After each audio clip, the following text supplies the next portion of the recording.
আপনি যদি কোরআনের একটি আয়াত পড়েন যাতে আমি ব্যবহার করেছে, সেক্ষেত্রে দেখবেন হয় আল্লাহ অসম্ভব ভালোবাসা দেখিয়েছেন অথবা প্রচন্ড রাগ দেখিয়েছেন। সাধারণ কোনো ক্ষেত্রে সেরকম হয়নি। এটা হচ্ছে এমন আয়াত যাতে অসম্ভব ভালোবাসা দেখিয়েছেন। তাই উনি বলছেন ইবাদি, ইবাদুনা বলেননি, আমার দাস বলেছেন।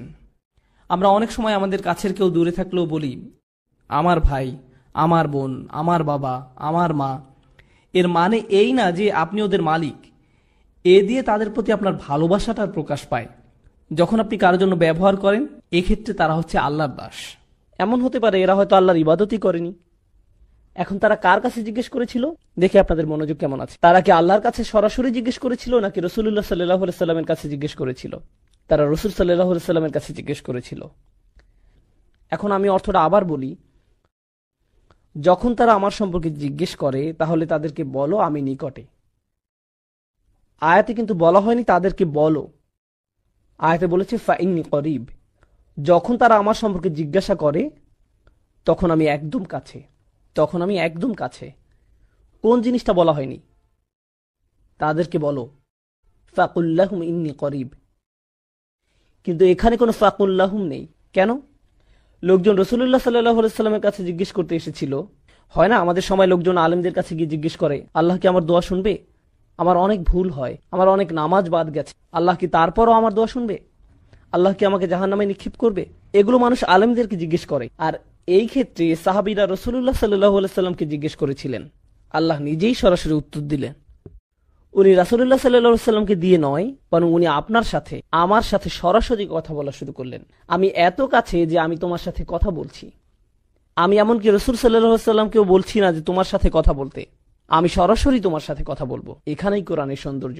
লোকজন রাসূলুল্লাহ সাল্লাল্লাহু আলাইহি সাল্লামের কাছে জিজ্ঞাসা করতে আসলো, আর আল্লাহ বলেননি যে আপনি ওদেরকে গিয়ে বলুন, বরং উনি ঠিক করলেন যে উনি নিজেই বলবেন আমি খুব কাছে।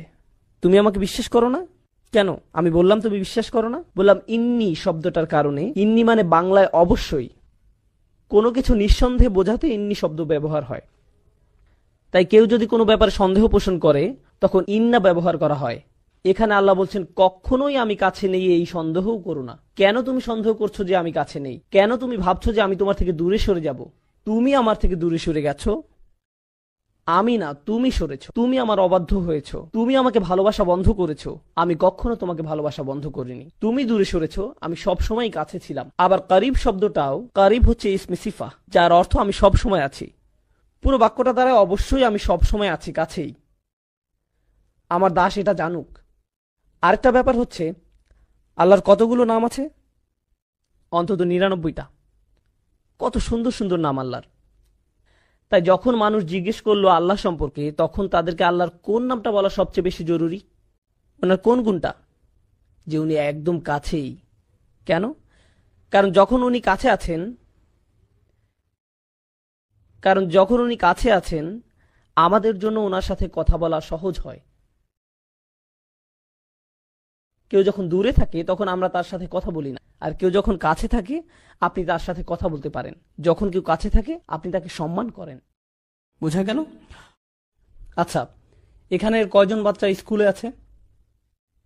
4 জন। বাকিরা কি করে? আচ্ছা যাই হোক, যদি আপনি স্কুলে থাকেন আর টিচার ক্লাসরুমের বাইরে দিয়ে হেঁটে যায়, তখন কি আপনার আচরণে কোনো পরিবর্তন আসে নাকি আসে না? মিথ্যা বলবেন না, আপনি এখন মসজিদে আছেন। বাইরে গিয়ে মিথ্যা বলুন। না না, আমি জাস্ট মজা করলাম। যখন টিচার আপনার কাছে থাকে আপনার ব্যবহার একরকম হয়। ধরুন আপনি একটা পরীক্ষা দিচ্ছেন, টিচার হেঁটে বেড়াচ্ছে, আপনি কি আপনার পরীক্ষার খাতা একটু ঢেকে ফেলেন না? এমনকি ছায়া দেখলেও কেঁপে উঠেন। বিশেষত উনি যদি আপনার টেবিলে হাত রাখে আর আপনার খাতার দিকে তাকিয়ে একটু মালাকুল মাউত। আমি আমার স্টুডেন্টদের সাথে এরকম করি, কারণ আমি তাদেরকে মানসিকভাবে টর্চার করতে পছন্দ করি। এটাই টিচিং এর সবচেয়ে বড় মজা। আপনি তাদেরকে নিয়ে খেলতে পারেন। আল্লাহ বলছেন যদি আমার দাস আমার সম্পর্কে জানতে চায় তাহলে বলুন আমি একদমই কাছে আছি। কেউ যখন কাছে থাকে, আপনি যখন আশেপাশে পুলিশ অফিসার দেখেন, আপনি অন্যরকম আচরণ করেন। আপনি যখন দেখেন আপনার বস পাশে আছে, যখন জানেন টিচার কাছে আছে, আপনি ভিন্ন আচরণ করেন। যখন আপনি দেখেন আপনার মা পাশে আছে, বন্ধুদের সাথে ভিন্নভাবে কথা বলেন। যখন সে অন্য রুমে যায়, তখন হয়তো আপনি আপনার বন্ধুর মুখে ঘুষি মেরে দেন। এই ধরনের কিছু করেন। যখন আপনি অনুধাবন করবেন যে আল্লাহ নিকটে, তখন আপনি সব সময়ের জন্য একদম ভিন্ন মানুষ হয়ে যাবেন, কারণ উনি সব সময় কাছে। তাদের অনুসরণ করো যারা তোমাদের কাছে কোনো বিনিময় প্রত্যাশা করে না। এটাই সরল অনুবাদ। অনুসরণ করো যে তোমাদের কাছে কোনো বিনিময় চায় না। ওয়াহুম মুহতাদুন, আর তারা সরল পথে অঙ্গীকারবদ্ধ। মুসলিমরা কোরআনের যে ধারণাগুলোকে ভুল বুঝেছে, এটি তারই। কোরআন বলেছে যে তারা কোনো বিনিময় প্রত্যাশা করেনি। ভাই, আপনার প্রোগ্রামের জন্য কেন ফি নির্ধারণ করেছেন?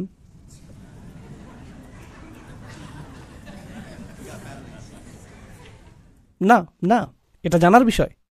কোরআন আরও বলছে, ইয়াশতারুনা বিআয়াতিল্লাহি সামানান কলিলান, তারা আল্লাহর আয়াত বিক্রি করে সামান্য মূল্যের জন্য। নিজের জন্য আপনার লজ্জিত হওয়া উচিত। আল্লাহর আয়াত বিক্রি করা গোটা কোরআনের সবচেয়ে ভুল বোঝা ধারণাগুলোর একটি। বিষয়টা খুলে বলছি। রসুল সাল্লাল্লাহু আলাইহি সাল্লাম মুসাব ইবনে উমাইরকে মদিনায় প্রেরণ করেছিলেন। জানেন আপনারা? মুসাব ইবনে উমাইর ছিলেন অত্যন্ত প্রতিভাবান তরুণ, যাকে মদিনায় প্রেরণ করা হয়েছিল কোরআন শিক্ষা দেওয়ার জন্য। তিনি ছিলেন অত্যন্ত ধনী পরিবারের সন্তান, কিন্তু তার পরিবার তাকে ত্যায্য করেছিল। এরপর তার পরিধানের বস্ত্রও ছিল না। বদরের যুদ্ধে তিনি শহীদ হলেন। কাফনের কাপড় দিয়ে যখন তার পা আবৃত করা হলো, মাথা উন্মুক্ত হয়ে গেল। আবার যখন মাথা আবৃত করার চেষ্টা করা হলো, পা উন্মুক্ত হয়ে গেল। রসুল সাল্লাল্লাহু আলাইহি সাল্লাম তাকে মদিনায় প্রেরণ করলেন কি শিক্ষা দেওয়ার জন্য? কোরআন। সকালের নাস্তার জন্য তিনি কি খাবেন? সূরা বাকারা। দুপুরে কি খাবেন? রাতে কি খাবেন? রাসূল সাল্লাল্লাহু আলাইহি সাল্লাম তার জন্য বেতনের ব্যবস্থা করেছিলেন, যাতে তিনি তার কাজ করতে পারেন। কোরআন শিক্ষাদানের জন্য তাকে অর্থ প্রদান করা হয়েছিল। তারা আল্লাহর আয়াতকে বিক্রি করে, এই কথার অর্থ কি জানেন? এর মানে কি? এর মানে হলো আয়াতগুলোর নির্দিষ্ট অর্থ রয়েছে, কিন্তু মানুষ তা শুনতে চায় না। তো আপনি অর্থ পরিবর্তন করে দিলেন, আর মানুষ যা শুনতে চায় আপনি তাই বললেন, যার ফলে তারা আপনার প্রতি রাগান্বিত হবে না। আপনি মানুষকে এমন জবাব প্রদান করেন যা শুনে তারা ভালো বোধ করবে, আর তারা যা শুনতে ভালো বোধ করবে না সেগুলো আপনি এড়িয়ে গেলেন। এভাবেই তারা আপনাকে পছন্দ করতে থাকে, আর আপনি নিজের জনপ্রিয়তা ধরে রাখেন। এটাই সামান্য মূল্যে আয়াত বিক্রি করা। সামান্য মূল্য বলতে এখানে মানুষের সন্তুষ্টিকে বোঝানো হচ্ছে। বুঝতে পারছেন? এখানে আয়াতটি হলো, তার অনুসরণ করো যে তোমাদের কাছে কোনো বিনিময় চায় না। এমন কাউকে অনুসরণ করো যে তোমার কাছে কোনো বিনিময় চায় না। আসুন এটা বুঝি। এটা সকল নবীদের একটা মূলনীতি। প্রত্যেক নবী এমন জাতির মাঝে এসেছেন যেখানে গুরুতর কোনো সমস্যা ছিল। আর যখন একটি জাতির গুরুতর কোনো সমস্যা থাকে, মূলত একটি জাতির ভারসাম্যপূর্ণ থাকা চাই। কিন্তু যখন তারা কোনো অপরাধ সংঘটিত করে, তখন তারা ভারসাম্য হারাতে থাকে, আর ভারসাম্যহীনতা খারাপ হতেই থাকে, হতেই থাকে, হতেই থাকে। এটা এমন অবস্থায় পৌঁছে যখন গোটা জাতিটা ভেঙে ছিন্ন ভিন্ন হওয়ার উপক্রম হয়। আর রাসূলের কাজ হলো তাদেরকে সেই ভারসাম্যহীনতা থেকে টেনে তোলা এবং আবারও সঠিক অবস্থানে নিয়ে আসা। বুঝতে পারছেন? কিন্তু যখন একটি ভারসাম্যহীনতা জনপ্রিয় হয়ে যায়, সকলে এটা করতে থাকে, সকলেই এতে অভ্যস্ত হয়ে যায়, আর এটা উদযাপনের বিষয়ে পরিণত হয়, এটাই ফ্যাশনে পরিণত হয়, তখন এটার বিরুদ্ধে বলা কি সহজ? না। উদাহরণস্বরূপ, এখনকার সময়ে সমকামিতার বিরুদ্ধে বলাটা বেশ কঠিন হয়ে গিয়েছে, তাই না? লূত আলাইহিস সালাম কি এমন সময়ে বসবাস করেছেন যখন এটা জনপ্রিয় ছিল? হ্যাঁ। তাকে কি এর বিরুদ্ধে কথা বলতে হয়েছিল? হ্যাঁ। তিনি কি এর জন্য বিরোধিতার সম্মুখীন হয়েছিলেন? হ্যাঁ। বিষয়টা কোরআনে আসার পেছনে কারণ রয়েছে। আপনি যদি এর বিরুদ্ধে বলেন, মানুষ আপনার দিকে তেড়ে আসবে। লূত আলাইহিস সালামের কথা কোরআনে এজন্যই এসেছে। যখন আপনি এমন বিষয় নিয়ে কথা বলেন যাতে গোটা সমাজ আচ্ছন্ন থাকে, তারা এই বিষয়টির প্রশংসা করে, আর আপনি এর বিরুদ্ধে কথা বলেন, তখন তারা আপনার দিকে তেড়ে আসবে। এখন যদি আপনি অর্থ উপার্জন অব্যাহত রাখতে চান, অথবা যদি আপনি সেই সমাজে বসবাস অব্যাহত রাখতে চান, আপনি যদি নিরাপদ অবস্থানে থাকতে চান, তখন আপনি কোন বিষয়গুলো এড়িয়ে যাবেন? সেই বিষয়গুলো যা নিয়ে তারা আচ্ছন্ন। আপনি অন্য কোনো বিষয় নিয়ে কথা বলবেন। লূত আলাইহিস সালাম শুধু পিতামাতার প্রতি সৎ ব্যবহার নিয়ে কথা বলতে পারতেন। তিনি শুধু কথা বলতে পারতেন প্রতিবেশীর সাথে উত্তম আচরণ নিয়ে। তিনি শুধু নামাজ নিয়ে কথা বলতে পারতেন। যৌন পাপের বিষয়গুলো তিনি এড়িয়ে যেতে পারতেন, কারণ এগুলো ছিল অতি বিতর্কিত, তাই না? তিনি যদি এটা করতেন, তাহলে কি তিনি ঝামেলায় পড়তেন? না, কোনো ঝামেলা হতো না। আর প্রসঙ্গক্রমে তিনি কিন্তু এখনও ভালো কাজ নিয়েই কথা বলছেন। পিতামাতার প্রতি সদাচরণ একটি ভালো কাজ, নামাজ পড়া একটি ভালো কাজ, দানশীলতা একটি ভালো কাজ। তো কেন তাকে এমন বিষয়বস্তু বেছে নিতে হলো যা তাকে ঝামেলায় ফেলবে? আসলে এটাই একজন রাসূলের কাজ। তাঁরা এসেছেন এই বিষয়গুলো নিয়ে কথা বলার জন্য, যা নিয়ে অন্য কেউ বলার সাহস করবে না। আর আল্লাহর পক্ষ থেকে তারা রায় দিবেন। ওয়াল কুরআনিল হাকিম, তারা আল্লাহর পক্ষ থেকে রায় দিবেন, আর এটা বারবার বারবার বারবার বারবার দিবেন। সেই সমাজের মূল্যবোধকে আক্রমণ করবেন আর বারবার বারবার আক্রমণ করবেন। কিন্তু এক্ষেত্রে তারা পরোয়া করেননি, কারণ এই পাপ কাজগুলোর বিরুদ্ধে কথা বলতেই হবে। আর নিশ্চিতভাবেই যখন কেউ এটা করেন, কোনো বিনিময়েই তারা আগ্রহী থাকেন না, কারণ বিনিময় থেকে বঞ্চিত হওয়ার জন্য এই কাজগুলোই যথেষ্ট। মাল্লা ইয়াসআলুকুম আজরান, তাদেরকে অনুসরণ করো যাদের কোনো স্বার্থ নেই, কারণ এটা জনপ্রিয় হওয়ার পথ না, এটা ধ্বংসপ্রাপ্ত হওয়ার পথ। ওয়াহুম মুহতাদুন, তারা তাদের ব্যক্তিগত জীবনে সুপথ প্রাপ্ত, সৎ পথের প্রতি অঙ্গীকারবদ্ধ। এখন বিষয়টি বুঝুন, সৎ পথের প্রতি অঙ্গীকারবদ্ধ। রাসূলগণ ছিলেন বক্তা, কিন্তু বক্তা আর কারা আছেন? আপনারা কি সমাজের অন্য বক্তাদের কথা বলতে পারেন? স্কলাররা। ইসলামী পরিবেশের বাইরের কথা বলছি। রাজনীতিবিদরা হলেন বক্তা, তাই না? ঠিক আছে, তো রাসূলগণ আপনাকে রীতিনীতি নিয়ে বলেন, সমাজ পরিবর্তন নিয়ে বলেন, তাই না? রাজনীতিবিদরাও কি কখনো কখনো সমাজ পরিবর্তন নিয়ে কথা বলেন? অবশ্যই। কিন্তু যখন রাজনীতিবিদরা সমাজ পরিবর্তনের কথা বলে, আমরা দেশের উন্নতি করতে চাই, আমরা জাতির উন্নতি করতে চাই, আমরা এটাকে শক্তিশালী করতে চাই, ইত্যাদি ইত্যাদি ইত্যাদি, তারপর আপনি যখন তাদের ব্যক্তিগত জীবন পর্যবেক্ষণ করেন, আপনি কি পান? আপনি পান দুর্নীতি। তো তাদের কথাগুলো অনেক উঁচু মানের, কিন্তু তাদের চরিত্র অনেক নিচু।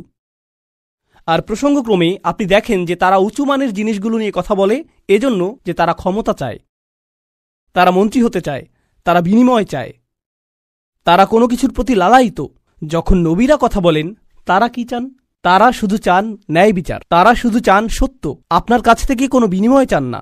আর উপরন্তু আপনি যদি নবীদের ব্যক্তিগত জীবনের দিকে লক্ষ্য করেন, তারা সর্বদাই সঠিক পথের প্রতি অঙ্গীকারবদ্ধ ছিলেন। ওয়াহুম মুহতাদুন, তো বাণীটি নিখুঁত এবং বাণীবাহকও নির্ভেজাল।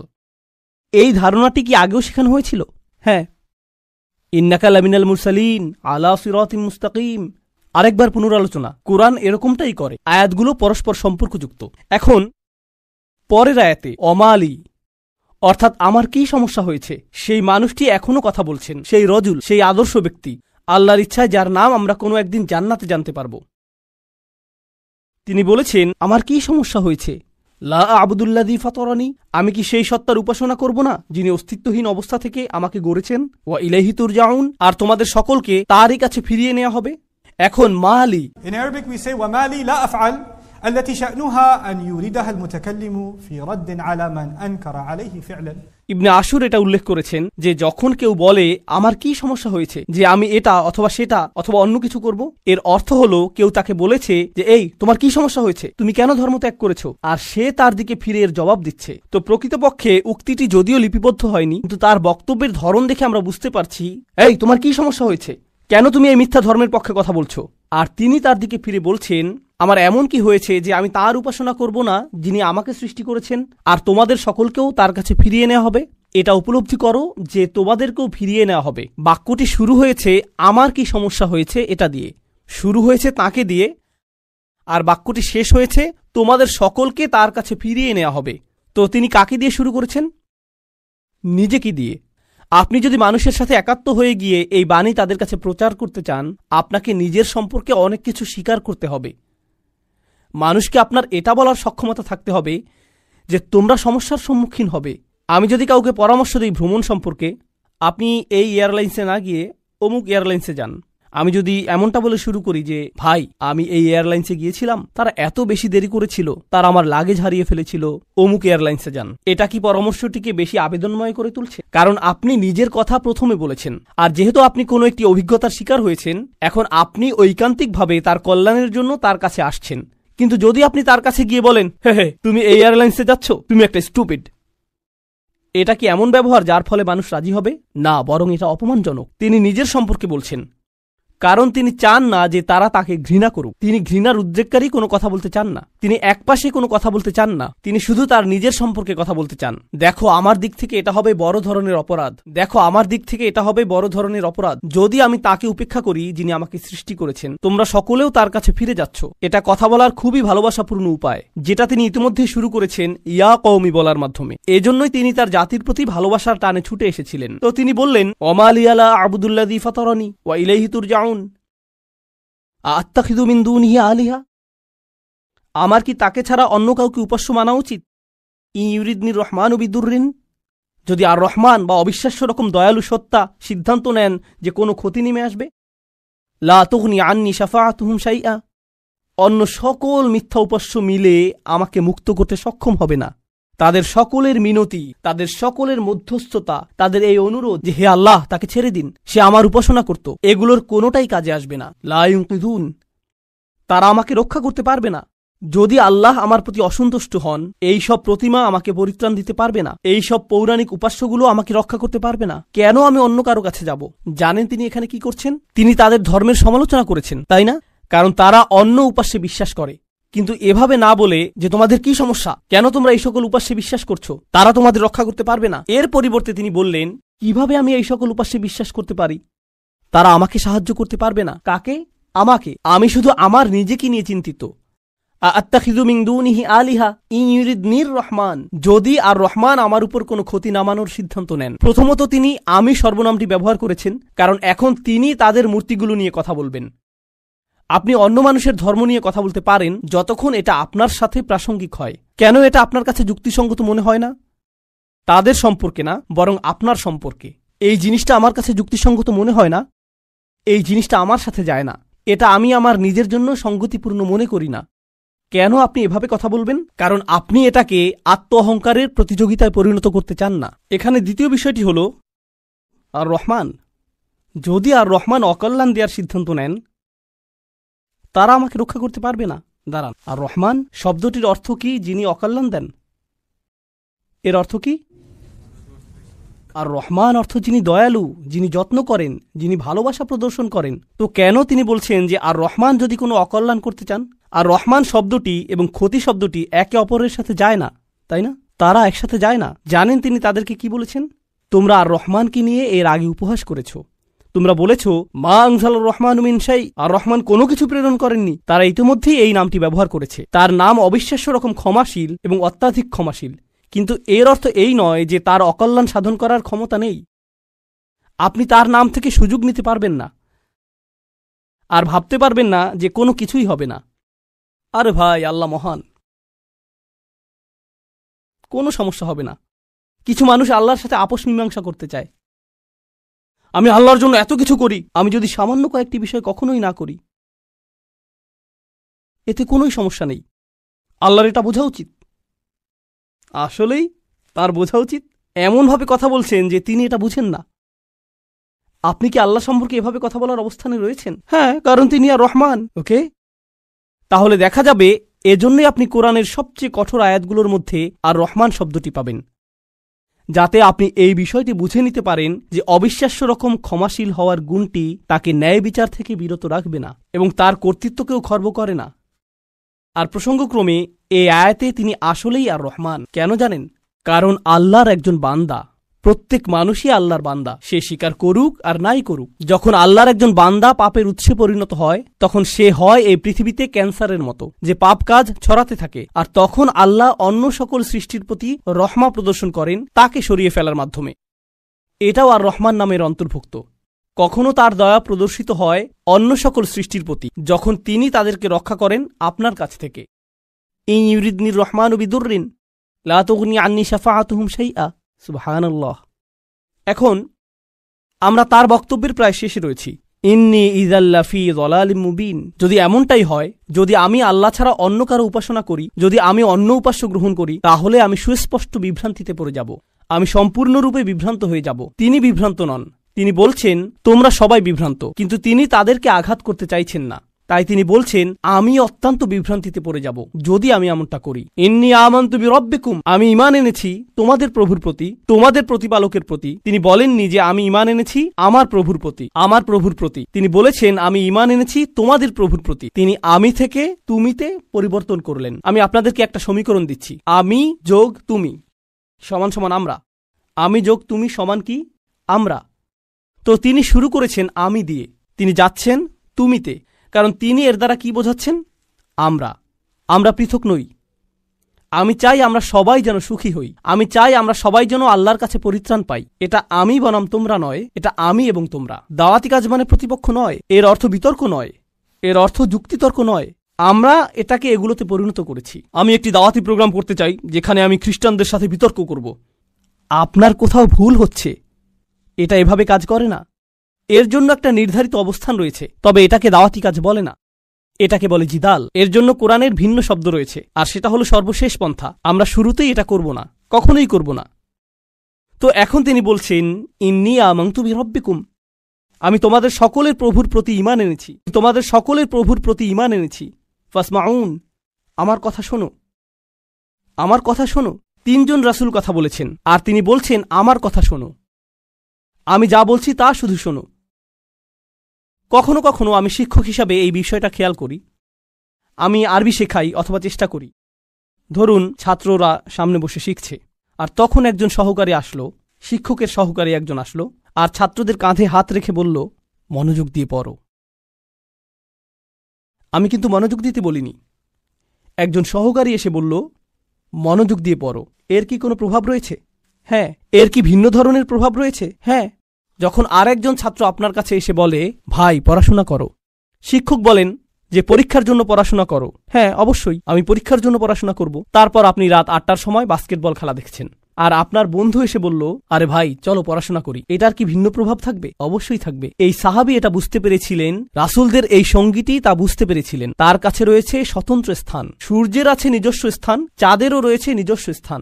এটা প্রতিযোগিতা নয়। আমার কথা শুনো, এটা এতটাই ভালোবাসাপূর্ণ চমৎকার বক্তব্য। আর আমি এখানে বলতে চাই যে তার বক্তব্যটি এখানে তিনজন রাসূলের থেকেও বেশি কাজ করেছিল। এই আয়াতগুলোতে তার বক্তব্যের বেশি প্রভাব রয়েছে তিনজন রাসূলের তুলনায়। এটা কেন? এটা আমাদেরকে শিখানোর জন্য যে আল্লাহ যাকে চান তাকেই বিজয় প্রদান করেন। আল্লাহ তাকেই কবুল করবেন যার প্রতি তিনি রাজি হবেন। পার্থিব ফলাফল এবং পার্থিব পরিণাম আল্লাহর কাছে অর্থবহ নয়, বরং প্রচেষ্টাই আল্লাহর কাছে অর্থবহ। পার্থিব ফলাফল হল যখন আল্লাহ সিদ্ধান্ত নেবেন তখন তিনি দুয়ার খুলে দিবেন, এটাই হবে। পরের আয়াতটি বলছে, কিলা দুখুলিল জান্নাহ। বক্তব্যের অংশটি প্রায় শেষ। কিলা দুখুলিল জান্নাহ, জান্নাতে প্রবেশ করো। দাঁড়ান, তিনি তো তার লোকদের সাথে কথা বলছিলেন, এখন বলা হচ্ছে জান্নাতে প্রবেশ করো। কি ঘটল? তাকে হত্যা করা হয়েছিল। তিনি এত ভালোবাসাপূর্ণ উদ্বেগপূর্ণ বক্তব্য দিলেন, শহরের প্রান্ত থেকে তার লোকদের কাছে ছুটে আসলেন, তাদেরকে বোঝানোর চেষ্টা করলেন। তারা রাসূলদেরকে স্পর্শ করতে পারল না, কারণ রাসূলগণ আল্লাহ প্রদত্ত নিরাপত্তায় ছিলেন। কিন্তু সেই একমাত্র ঈমানদার হত্যার শিকার হলেন। এই ঘটনাটিতে ঈমানদারদের জন্য শিক্ষা রয়েছে, তাই না? এখন সামান্য কয়েকজন ঈমানদার যারা রাসূল সাল্লাল্লাহু আলাইহি সাল্লামের উপর ঈমান এনেছিলেন, তাদেরকে মানসিকভাবে প্রস্তুত করা হলো, এর জন্য তোমরাও হত্যার শিকার হতে পারো। ইয়াসির, সুমাইয়া, বিলালও মৃতপ্রায় হয়ে গিয়েছিলেন রাদিয়াল্লাহু আনহুম। আপনি হত্যার শিকার হতে পারেন শুধু এটা বলার কারণে, শুধু আল্লাহ সম্পর্কে কথা বলার কারণে। তো তিনি জান্নাতে প্রবেশ করলেন এজন্য না যে তাকে স্থানান্তরিত করা হয়েছিল, বরং তাকে হত্যা করা হয়েছিল। আর প্রসঙ্গক্রমে তারা কিভাবে রাসূলদের হত্যা করার সিদ্ধান্ত নিয়েছিল? পাথর নিক্ষেপ করে এবং আমৃত্যু নির্যাতন করার মাধ্যমে। মনে আছে এটা? তাই তিনি সহজ কোনো মৃত্যুর শিকার হননি। তো তিনি একজন শহীদ, কারণ শহীদগণ সরাসরি জান্নাতে প্রবেশ করেন। তিনি সরাসরি জান্নাতে প্রবেশ করলেন, আর তার উক্তি এটা ছিল না, হে আল্লাহ তাদেরকে শাস্তি দিন, কারণ এই কাফিররা আমাকে হত্যা করেছে। ঈমানদারদের পক্ষ হয়ে প্রতিশোধ গ্রহণ করা উচিত। ক্বালা ইয়া লাইতা কওমি, ক্বালা ইয়া লাইতা, প্রথম শব্দগুলো, ওহ যদি শুধুমাত্র, কওমি ইয়ালামুন, আমার লোকেরা যদি শুধু জানতে পারত, যদি আমার লোকদের জানার কোনো উপায় থাকত। তিনি এখনও তাদেরকে ভালোবাসেন। কল্পনা করতে পারেন জান্নাতে হাঁটছেন, সেখানে কি দেখতে পাবেন? যাওয়াতা আফনান ফাবিআইয়ি আলাই রাব্বিকুমা তুকাযযিবান। আপনি জান্নাতে গাছ দেখবেন আর তা আপনাকে সম্মোহিত করবে। আপনি ঝর্ণাধারা দেখবেন আর সম্মোহিত হয়ে যাবেন। আপনি ফল দেখতে পাবেন আর প্রথম কামড়ের পর আপনি নিজেকে হারিয়ে ফেলবেন। আপনি আপনার সুন্দরী স্ত্রীদের দেখবেন আর আনন্দে দিশেহারা হয়ে যাবেন। তিনি এই সব কিছু দেখছেন, আর তিনি বলছেন না ও, তিনি শুধু বলছেন, ও আমার লোকেরা, যদি শুধু তারা জানতে পারত। সুবহানাল্লাহ। তিনি জান্নাতে পৌঁছে গেলেন, তবুও তার লোকদেরকে ভুললেন না। জানেন বিচার দিবসে মানুষ সবকিছু ভুলে যাবে। মা তার সন্তানকে ভুলে যাবে। ইয়াওমা তারাউনাহা তাযহালু কুল্লু মুরদাআতিন আম্মা আরদাআত। সেই দিন প্রত্যেক স্তনদানকারী মা তার সন্তানকে ভুলে যাবে। ইয়াওমা ইয়াফিরুল মারউ মিন আখিহি ওয়া উম্মিহি ওয়া আবিহি ওয়া সাহিবাতিহি ওয়া বানিহি। সেদিন প্রত্যেক মানুষ তার ভাইয়ের কাছ থেকে পালিয়ে বেড়াবে। সূরা মারিজে এসেছে। ওয়া ফাসিলাতিল্লাতি তুই, তার মা, তার স্ত্রী, তার সন্তান, তার অভিভাবক, তার গোটা গোত্র, সে তাদের সবার কাছ থেকে পালিয়ে বেড়াবে। সে কারো সাথে কোনো কিছু করতে চাইবে না। ওয়াতাকাত্তাআত বিহিমুল আসবাব, কোরআন বলছে সকল সম্পর্ক ছিন্ন হয়ে যাবে। কিন্তু ঈমানদারদের জন্য এমনটা হবে না। ঈমানদারদের জন্য এমনটা হবে না। সে জান্নাতে প্রবেশ করবে এবং তার ভালোবাসা অব্যাহত থাকবে। কার জন্য? তার লোকদের জন্য যারা হলো কাফির এবং নবীদের শত্রু, কারণ তারা এখনো জীবিত এবং এখনো তাদের আশা রয়েছে। আপনি এমন মানুষের উপর আশা ছাড়বেন না যারা এখনো জীবিত। আর আল্লাহ এমনভাবে আমাদের কাছে বর্ণনা করেছেন যেন তিনি তখনও ঘটনা দেখছিলেন। আল্লাহ তাকে দুনিয়ার ক্যামেরা ভিউ প্রদান করেছিলেন যাতে তিনি দেখতে পারেন যে কি ঘটছে। আর তিনি জান্নাত থেকে দেখে বলছেন যদি তারা জানতে পারে। তিনি বলেননি যে যদি তারা জানতে পারত, আলিমু, বরং তিনি বলছেন ইয়া লাইতা কওমি আলামুন, যদি শুধু তারা জানতে পারে। তিনি এখনই দেখছেন কি ঘটছে। আল্লাহ তাকে দেখাচ্ছেন। সুবহানাল্লাহ। আর তারপর আপনি বুঝতে পারেন যে একনিষ্ঠতা আসলে কি। আমরা মুসলিমরা একনিষ্ঠতার কৃত্রিম ধারণা তৈরি করেছি। আমি এটা মানতে পারি না। একনিষ্ঠতা শব্দটিকে নিয়ে আমরা যা করছি, তুমি যা করো তার সবকিছুতে ইখলাস থাকতে হবে। সব সময় তোমার নিয়তকে যাচাই করে চলবে। এখনই যাচাই করুন। কারণ যদি একনিষ্ঠতা না থাকে তাহলে তোমার কোনো কাজেরই মূল্য থাকবে না। আর তোমার একনিষ্ঠতা থাকতে হবে শুধু এবং শুধুমাত্র আল্লাহর জন্য। আমি এর সাথে দ্বিমত পোষণ করব। আমি জানি এখনই আমাকে হত্যা করতে আসবেন না। রাসূল সাল্লাল্লাহু আলাইহি সাল্লাম একজন মানুষের কথা বলছেন যে অনেক পাপ করেছে, অনেক পাপ। সে নামাজ পড়ে না, কিছুই করে না। একদিন সে হাঁটতে হাঁটতে একটি তৃষ্ণার্ত কুকুর দেখতে পেল। তৃষ্ণায় কুকুরটির জিহ্বা বের হয়ে আছে। আর লোকটি সিদ্ধান্ত নিল যে নিজে পান করার আগে সেই কুকুরটিকে পান করাবে। শীঘ্রই লোকটি মারা গেল আর আল্লাহ তাকে জান্নাত দান করলেন। হ্যাঁ, আসুন ঘটনাটা খেয়াল করি। এই লোকটি, সে কি বিশ্বাসী? আমরা জানি না। সে কি নামাজ পড়ে? না। যখন সে কুকুরটিকে পান করাচ্ছিল সে কি বলেছিল যে দাঁড়াও, আগে নিয়তের ইখলাস এনে নেই, আমি শুধু এটা করছি আপনার জন্য, ইয়া আল্লাহ, কুকুরের এই বের হয়ে থাকা জিহ্বা আমার কাছে মূল্যহীন, আমি শুধু আপনার সন্তুষ্টি কামনা করি, আর তারপর আমি কুকুরটিকে পানি খাওয়াই। তিনি এমনটা করেছিলেন?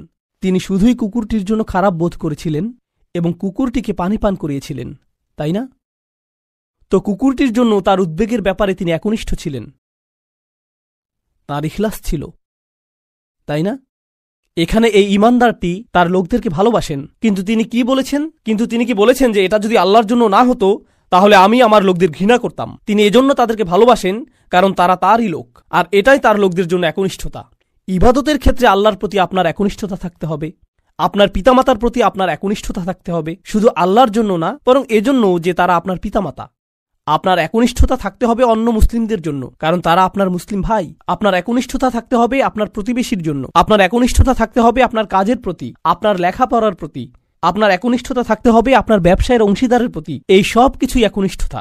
আপনি কৃত্রিমভাবে এটা বানাতে পারবেন না। না, আমি তোমার বন্ধু হতে পারবো না, কারণ এটা আল্লাহর সন্তুষ্টির জন্য না। আমরা শুধু একসাথে বাস্কেটবল খেলবো আর এটা আখিরাতে আমার কোনো কাজে আসবে না। আমি জানি না কে এই অদ্ভুত কথা আপনাকে শিখিয়েছে। যখন আপনি আপনার নিয়ত যাচাই করছেন বাস্কেটবল খেলায় বল ছোড়ার আগে, কারণ এতে কোনো ইখলাস নেই। এটা এইভাবে কাজ করে না। আমাদের নিয়তের পরিচ্ছন্নতা থাকতে হবে, এটা নিশ্চিত। আমাদের নিয়তকে পুনরায় যাচাই করতে হবে, এটা নিশ্চিত। একনিষ্ঠতার গণ্ডি আল্লাহর প্রতি একনিষ্ঠতার চেয়েও অনেক বেশি। এই একনিষ্ঠতা তার সকল সৃষ্টির প্রতিও প্রযোজ্য। মানুষের প্রতি আপনার নিয়ত পরিচ্ছন্ন থাকতে হবে, কৃত্রিমভাবে নয়। তো এই ছিল তার নিজের লোকদের প্রতি ভালোবাসা, এমনকি জান্নাতে যাওয়ার পরও। এখানে আল্লাহ আসলে বর্ণনা করছেন যে মানুষের প্রতি ভালোবাসা হলো জান্নাতি মানুষের গুণ। আমি আবারও বলছি, নিজের লোকদের প্রতি ভালোবাসা হলো জান্নাতি মানুষের গুণ। তো যখন আপনি এমন মুসলিম দেখেন যারা সব সময় মানুষের প্রতি রাগান্বিত, তারা সব সময় অন্য মুসলিমদের প্রতি রাগান্বিত, তারা নিজেদের পরিবারের প্রতি রাগান্বিত, তারা সবচেয়ে বেশি রাগান্বিত অমুসলিমদের প্রতি, তারা রাগান্বিত এবং রাগান্বিত, এটা জান্নাতি মানুষের গুণ না। ইয়া লাইতা কওমি ইয়ালামুন। এখন তিনি এই বক্তব্যটি দিলেন তার লোকদের প্রতি। আমরা এমনকি তার নামও জানি না, আর তার কথাগুলো কিয়ামত পর্যন্ত পাঠ করা হবে। এখন আপনার এবং আমার কথোপকথনগুলোর কথা ভাবুন। আমরা কথা বলি আইফোন নিয়ে, আমরা কথা বলি গাড়ি নিয়ে, আমরা কথা বলি খেলাধুলা নিয়ে। এই কথাগুলো কোথায় যাবে? এই কথাগুলো কি চিরদিন থেকে যাবে? না। এগুলো কি পৃথিবীতে কোনো কল্যাণ নিয়ে আসবে? না। জানেন এই সম্পর্কে ভাবতে গিয়ে আমি কি উপলব্ধি করছি? আল্লাহর কাছে কথা হলো অমূল্য রত্ন। লোকটি কোনো নবী নন, তবুও তার কথা কোরআনে সংরক্ষিত হয়ে আছে। আল্লাহ কি অন্য জিনিসে সংরক্ষিত রাখেন? আকুল্লা শাইইন আহসাইনাহু ফি ইমামিম মুবিন। আল্লাহ বলছেন যে আমি সবকিছুই সংরক্ষণ করে রাখি, তিনি সবকিছুই সংরক্ষণ করে রাখেন। তো কোন জিনিসটি আপনি সংরক্ষণ করে রাখতে চান? ভালো কিছু, কোনো একনিষ্ঠ পরামর্শ? আপনাকে কি ব্যাপক জ্ঞানের অধিকারী হতে হবে ভালো কিছু বলার আগে? এই মানুষটির কি ভালো কথা বলার আগে অনেক অনেক ডিগ্রির প্রয়োজন হয়েছিল? বিষয়টি জটিল নয়, শুধু ভালো মানুষ হন। লক্ষ্য করুন কেমন চমৎকারভাবে কোরআন সন্নিবেশিত। যখন তিনি জান্নাতে গেলেন আর তিনি বললেন যদি আমার লোকেরা জানতে পারে, পরের আয়াতে তিনি বলছেন বিমা গফরলি রব্বি ওয়া জাআলানি মিনাল মুকরামিন, সেই ক্ষমা যা আমার প্রভু আমাকে প্রদান করেছেন আর আমাকে তাদের অন্তর্ভুক্ত করেছেন যাদেরকে সম্মানিত করা হয়েছে। তিনি জান্নাতের দুটি জিনিসের কথা বলছেন, ক্ষমা এবং সম্মান। সূরার শুরুতে এসেছে ফাবাশশিরহু বিমাগফিরাতিন ওয়া আজরিন কারীম। সূরার শুরুতে আল্লাহ বলছেন কোন এক স্থানের সেই একাকী ঈমানদারদেরকে অভিনন্দন প্রদান করো যে সে পাবে ক্ষমা এবং সম্মানসূচক প্রতিদান। মনে আছে সেটা? ক্ষমা এবং সম্মানসূচক প্রতিদান। এখন সূরার মাঝখানে এই মানুষটি জান্নাতে পৌঁছে গেলেন এবং বললেন ইয়া আল্লাহ, আপনি আমাকে ক্ষমা প্রদান করেছেন এবং সম্মানিতদের অন্তর্ভুক্ত করেছেন। পুনরালোচনা, নিখুঁত পুনরালোচনা, এটাকে বলা হয় কুরআনের ইহকাম ওয়াল কুরআনিল হাকিম। এই আয়াতগুলো নিয়ে শেষে একটি বিষয় আমি আসলেই ভালোবাসি, তা হল যখন তিনি তার লোকদের সাথে কথা বলছিলেন তিনি বললেন ইন্নী আমানতু বিরব্বিকুম, আমি ঈমান এনেছি তোমাদের প্রভুর প্রতি, আমি ঈমান এনেছি তোমাদের প্রভুর প্রতি। কিন্তু যখন তিনি জান্নাতে প্রবেশ করলেন তিনি বললেন বিমা গফরলি রব্বি, আমার প্রভু। একই মানুষের কথা। এখন তিনি বলছেন আমার প্রভু। যখন তিনি জান্নাত দেখলেন, যখন তিনি জান্নাতে প্রবেশ করলেন, যখন তিনি ক্ষমা লাভ করলেন, যখন তিনি আল্লাহ প্রদত্ত সম্মানের অধিকারী হলেন। প্রসঙ্গক্রমে কারো দ্বারা সম্মানিত হওয়ার অর্থ কি? কিভাবে আপনি কারো দ্বারা সম্মানিত হতে পারেন বলতে পারেন আমাকে? স্বীকৃতি পাওয়া। হ্যাঁ, কারো স্বীকৃতি পাওয়া। কেউ আপনাকে অভিবাদন জানালো, কেউ আপনার সাথে কর্মর্দন করতে আসলেন, এটা দ্বারা তিনি আপনাকে সম্মানিত করলেন, তাই না? আমি এখনই বলে দিচ্ছি, সামনের আয়াতগুলোতে এটা আসবে। সেখানে আল্লাহ বলছেন সালামুন কওলাম মির রব্বির রহিম, এই সূরাতেই। আরো পরে আল্লাহ বলছেন তিনি তোমাদেরকে বলবেন সালাম। তো শুরুতে তিনি বলছেন আমি তোমাদেরকে প্রদান করব সম্মানিত প্রতিদান, সম্মানিত প্রতিদান, সম্মানিত প্রতিদান। সেই সম্মানিত প্রতিদানটি কি? কতটা সম্মানিত এটা হতে পারে? আমি কি একটা মেডেল পাবো? কোনো সার্টিফিকেট দেয়া হবে পরীক্ষায় পাশ করার পর যেমনটা দেয়া হয়? কি সার্টিফিকেট আপনি পাবেন? আপনি পাবেন সালাম, আল্লাহর পক্ষ থেকে। এটাই আপনি পাবেন। তো যখন তিনি তা পেলেন তিনি ভুলে গেলেন যে এই প্রভু অন্য কারো প্রভু, তিনি শুধু তারই প্রভু। আমার প্রভু আমাকে ক্ষমা প্রদান করেছেন, আমার প্রভু আমাকে সম্মানিতদের অন্তর্ভুক্ত করেছেন, তিনি আমার প্রভু এবং শুধুই আমার প্রভু। সুবহানাল্লাহ। একজন ঈমানদারের কি চমৎকার চিত্র এটা। এখন এটা ঘটেছে জান্নাতে, কিন্তু মূল ঘটনাটা চলমান থাকার কথা কোথায়? এই পৃথিবীতে। কি ঘটেছিল এখানে? এখন আল্লাহ যা করবেন তা অত্যন্ত কঠোর। মনোযোগ দিয়ে শুনুন, কারণ এটা মুসলিমদের আরেকটা ভুল ধারণা। এ কারণে এই সূরাটি আমি বেছে নিয়েছি। যখনই আমি কোনো সূরা বেছে নেই আমি উপলব্ধি করি যে আল্লাহ আমাদের সমসাময়িক এত এত সমস্যার জবাব দিয়েছেন, এটা অবিশ্বাস্য। যদি মুসলিমরা কোথাও আক্রমণ করে অথবা কোনো কিছু বিস্ফোরণে উড়িয়ে দেয় আর অন্য মুসলিমরাও এতে মারা যায়, তাহলে তারা তো জান্নাতেই প্রবেশ করবে, এতে কোনো সমস্যা নেই। আমি এই যুক্তি শুনেছি। এই পরিস্থিতির শিকার হয়ে যদি মুসলিমরা অথবা নিরীহ মানুষ মারা পড়ে, আল্লাহ তো জানেনই, তিনি তাদেরকে জান্নাতে পাঠিয়ে দিবেন। তাই এখানে কোনো ক্ষতি হয়নি, কারণ জান্নাত দুনিয়ার চেয়ে উত্তম।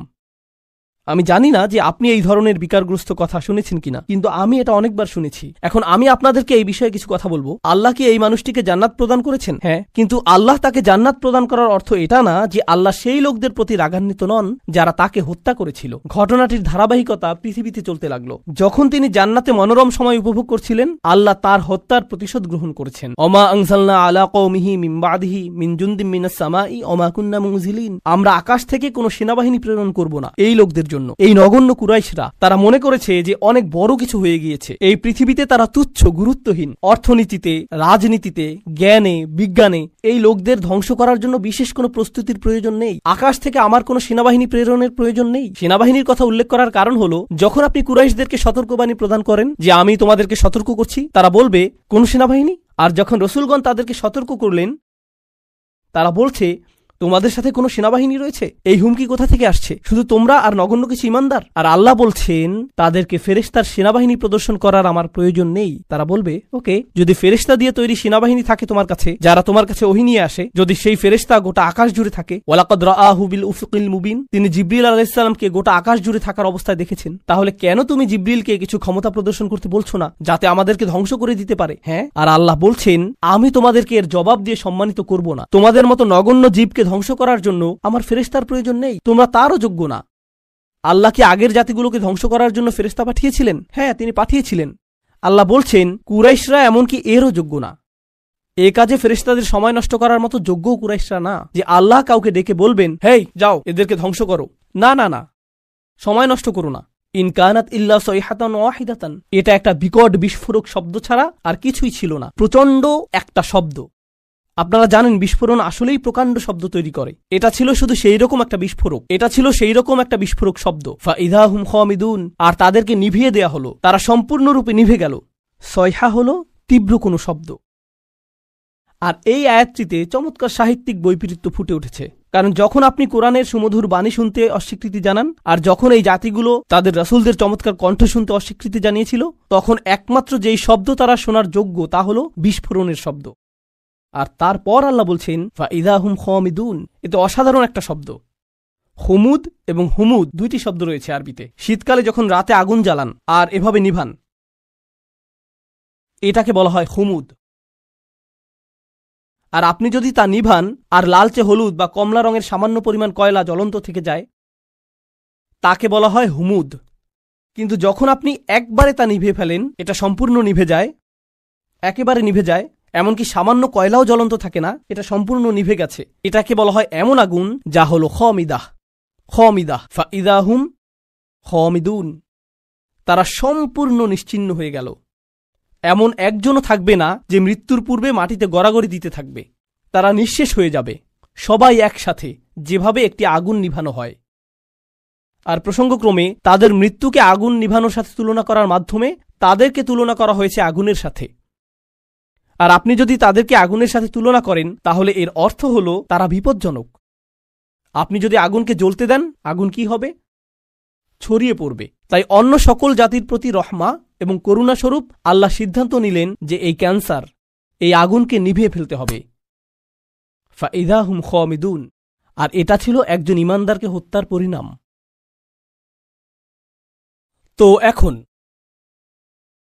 দ্বিতীয় এই অনুচ্ছেদটির উপসংহারে এসেছে, ইয়া হাসরাতান আলাল ইবাদ মা ইয়াতিকুম মির রাসূলিন ইল্লা কানু বিহি ইস্তাহজিউন। মানুষের জন্য বিষয়টা কতটা পরিতাপের। আল্লাহ নিজে এটাকে পরিতাপের বিষয় হিসেবে বিবেচনা করছেন। তিনি সেই জাতিকে নিশ্চিহ্ন করে দিয়ে বলেননি যে দেখেছো আমি কি করতে পারি, বরং তিনি বলছেন সেটা একটা পরিতাপের বিষয়। আরবিতে হাসরা বলতে বোঝায় It means هي شدة الندم والتألم والتحسر والحزن على ما مضى. এর দ্বারা আসলেই গভীর দুঃখ প্রকাশ বোঝায়। অতীতে ঘটে যাওয়া সবকিছুর জন্য আল্লাহ নিজে এটাকে পরিতাপের বিষয় বলেছেন। কেন তারা উপদেশ গ্রহণ করল না? আলাল ইবাদ, বান্দাদের জন্য কি সাংঘাতিক পরিতাপের বিষয়। তিনি তাদেরকে বান্দা বলছেন। কেন তিনি বান্দা বললেন? কেন তিনি বললেন না যে ইয়া হাসরাতান আলাল কুফার? কি পরিতাপের বিষয় কুফফারদের জন্য, অবিশ্বাসীদের জন্য। তিনি তাদেরকে বান্দা বললেন। জানেন কেন? কারণ মানব সত্তার গভীরে প্রত্যেক মানুষের সম্ভাবনা রয়েছে আল্লাহর বান্দা হওয়ার। এটা কতটা পরিতাপের বিষয়। এটা তোমার ভিতরেই ছিল, এটা অতিরিক্ত কোনো বিষয় নয় যা তোমাকে বাইরে থেকে আনতে হবে। আমি ইতিমধ্যেই তা তোমার ফিতরাতের মধ্যে দিয়ে দিয়েছি। কেন তুমি এটাকে চালু করলে না? তুমি নিজেই অন বাটন চাপতে পারতে। মা ইয়াতিহিম মির রাসূলিন, এমন কোন রাসূল তাদের কাছে আসেনি। ইল্লা কানু বিহি ইস্তাহজিউন, তারা শুধুই যা করেছে তা হলো তাদেরকে উপহাস। যখনই একজন রাসূল এসেছেন তারা তাকে নিয়ে উপহাস করেছে। এখন এই আয়াতে আল্লাহ বলেননি যে তারা রাসূলদের হত্যা করেছে অথবা তারা রাসূলদের হুমকি দিয়েছে। তিনি বলেছেন যে তারা রাসূলদের নিয়ে উপহাস করেছে। কিন্তু এর আগে আপনারা শিখেছেন তারা বলেছিল যে তারা রাসূলদের হুমকি দিবে, তারা তাদেরকে অভিশাপ হিসেবে গণ্য করবে। মনে আছে সেটা? কিন্তু এখানে যখন পরিতাপের বিষয়টি আসলো, তিনি বলছেন যে এই আযাবের সম্ভাবনার সূচনা হয়েছে তাদেরকে উপহাস থেকে। যখন একটি জাতি রাসূলদের নিয়ে উপহাস করা শুরু করে, তখন থেকে তাদের ধ্বংসের সময় গণনার জন্য ঘড়ির কাঁটা চালু হয়ে যায়। তাদের ধ্বংসের প্রথম ধাপ হলো মূলত কার্টুনে যেরকম ডিনামাইট বোমার ছবি আঁকা থাকে, যেখানে বুঝতে পার, যখন তারা রাসূলদের নিয়ে উপহাস করে এটা শুরু হয়ে যায়। এটাই এখানে বলা হয়েছে, রাসূলদের নিয়ে উপহাস করবেন না, কারণ এর অর্থ আপনি নিশ্চিহ্ন হওয়ার জন্য রাস্তা ধরেছেন। এখন যখন আল্লাহ বলছেন কত রাসূল এসেছে কিন্তু তারা ঈমান আনেনি, তারা শুধু উপহাস করেছে। আপনি সূরাটির শুরুতে শিখেছেন ওয়াসাওয়াউন আলাইহিম আনযারতাহুম আম লাম তুনদিরহুম লা ইউমিনুন। ধারণাটি পুনরায় জোরদার হচ্ছে। কি পরিতাপের বিষয়, এত রাসূল এসেছেন কিন্তু মানুষ উপদেশ শুনে না। আলাম ইয়ারাউ কাম আহলাকনা ক্বাবলাহুম মিনাল কুরুন, তারা কি দেখেনি তাদের পূর্বে কত শহর আমরা ধ্বংস করে দিয়েছি, কত জাতি ইতোমধ্যে ধ্বংসপ্রাপ্ত হয়েছে, তারা কি তা দেখে না? তিনি কাকে উদ্দেশ্য করে বলছেন? তিনি রাসূল সাল্লাল্লাহু আলাইহি ওয়াসাল্লামের সময়ের লোকদের উদ্দেশ্য করে বলছেন এবং বলছেন যে কেন তারা ইতিহাস পর্যবেক্ষণ করে না, কেন তারা দেখে না যে যা রয়েছে তাদের পেছনে। তারা কি দেখেনি? না, তারা দেখেনি, কারণ তাদের পেছনে একটি দেয়াল রয়েছে। তিনি বলেছেন আন্নাহুম ইলাইহিম লা ইয়ারজিউন, তারা তাদের কাছে ফিরে আসবে না। কিছু তাফসীরকারক এই আয়াতটিকে চমৎকারভাবে বিশ্লেষণ করেছেন। চমৎকার একটা বিশ্লেষণ এটা। তারা বলে যে তারা তাদের কাছে ফিরে আসবে না, অর্থ হলো সেই জাতিগুলো যেগুলো ধ্বংস হয়েছে, যেহেতু তারা সম্পূর্ণ নিশ্চিহ্ন হয়ে গিয়েছে আর কেউ রক্ষা পায়নি, তাদের কারোরই সন্তান অথবা বংশ টিকে থাকেনি, তো তোমাদের কেউ বলতে পারবে না যে তোমরা ফেরাউনের বংশধর অথবা লুতের জাতির বংশধর অথবা সালেহ বা শুআইবের জাতির বংশধর, যেহেতু সেই জাতিগুলো সম্পূর্ণ নিশ্চিহ্ন হয়ে গিয়েছিল, তোমরা তাদের কারো কাছে ফিরে যাও না। আপনারা জানেন মানুষ বলে থাকে যে আমার রক্ত রাসূল সাল্লাল্লাহু আলাইহি ওয়াসাল্লামের বংশে ফিরে যায়। এর অর্থ এই না যে তারা তাদের কাছে ফিরে আসবে না, বরং তোমরা তাদের কাছে ফিরে যাও না, কারণ তাদের ভবিষ্যৎ প্রজন্ম এবং বংশ সম্পূর্ণরূপে নিশ্চিহ্ন হয়ে গিয়েছিল। আন্নাহুম ইলাইহিম লা ইয়ারজিউন। তো তোমরা যখন মনে করো যে তোমাদের ভবিষ্যৎ রয়েছে, তোমরা এত আত্মবিশ্বাসী কেন যে আসলেই তোমাদের ভবিষ্যৎ রয়েছে? আর প্রসঙ্গক্রমে যেহেতু তাদের নামও সম্পূর্ণ মুছে গেছে, হয়তো সেজন্যই আল্লাহ শহরটির নাম উল্লেখ করেননি। এজন্য যদি তিনি তার নাম উল্লেখ করতেনও কেউ তা চিনতেও পারত না, কারণ এর কোনো অস্তিত্ব এখন নেই। একটা নির্ধারিত সময়ে আল্লাহ তাদেরকে ইতিহাস থেকে মুছে দিয়েছেন। তাদের প্রত্যেক অনুসারী, গোটা জাতিটি বিলুপ্ত হয়ে গিয়েছিল, তাই তাদের নাম উল্লেখ করা অপ্রয়োজনীয়। এখন আল্লাহ বলছেন তারা বিলুপ্ত হয়ে গিয়েছে, যার অর্থ ইতিহাসে তারা বিস্মৃত হয়ে গিয়েছে। তারপর তিনি কুরাইশদের সম্পর্কে বলেছেন যে তোমরা নগণ্য একটা জাত, কিন্তু পরের আয়াতে তিনি এই সব কিছুকে একসাথে সংযুক্ত করেছেন। সম্পূর্ণ এই অনুচ্ছেদটি শেষে তিনি বলছেন ওয়া ইন কুল্লুল লাম্মা জামিউল লাদাইনা মুহদারুন, তারা তাদের কাছে ফিরে আসবে না। আর যখন তোমরা মারা যাবে নিজেদের সন্তানদের কাছেও তোমরা ফিরে আসবে না। তোমাদের প্রত্যেকেই, আমি বলে রাখছি যে তোমাদের সকলকে এবং অন্য সকল প্রজন্মের, অন্য সকল জাতির কাফেররা যারা তোমাদের মতো, তাদের সকলকে একত্রিত করা হবে। তবে তাদেরকে একত্রিত করা হবে আমারই সামনে হিসাব প্রদান করার জন্য। ওয়া ইন কুল্লুল লাম্মা জামিউল লাদাইনা মুহদারুন, এটা আসলে আগের আয়াতের সম্পূর্ণ বিপরীত। কিভাবে? শুধু এটুকু অনুধাবন করুন, এরপর আমরা বিরতি নেব। আগের আয়াতে আল্লাহ বলছেন যে তারা আর ফিরে আসবে না, একবার যখন চলে যাবে তারা চলেই যাবে। এই আয়াতে তিনি বলছেন আসলে তারা ফিরে আসবে না তোমাদের কাছে, কিন্তু তারা ফিরে আসবে আমার কাছে। আর যখন তারা আসবে, তারা এবং বিভিন্ন জাতি থেকে তোমাদের সকল দূরবর্তী আত্মীয়রা, কারণ তোমরা ফেরাউনের অনুসারীদের আত্মীয়, তোমরা লুতের জাতির লোকদেরও আত্মীয়, এবং প্রজন্ম থেকে আসা তোমরা সকল কাফেররা, আমি তোমাদের সকলকে একত্রিত করব, আর তারপর তোমাদের সকলকে আমার সামনে হাজির করা হবে। ওয়া ইন কুল্লুল লাম্মা জামিউল লাদাইনা মুহদারুন, এটাই সেই হুমকি যা এখন প্রদান করা হলো।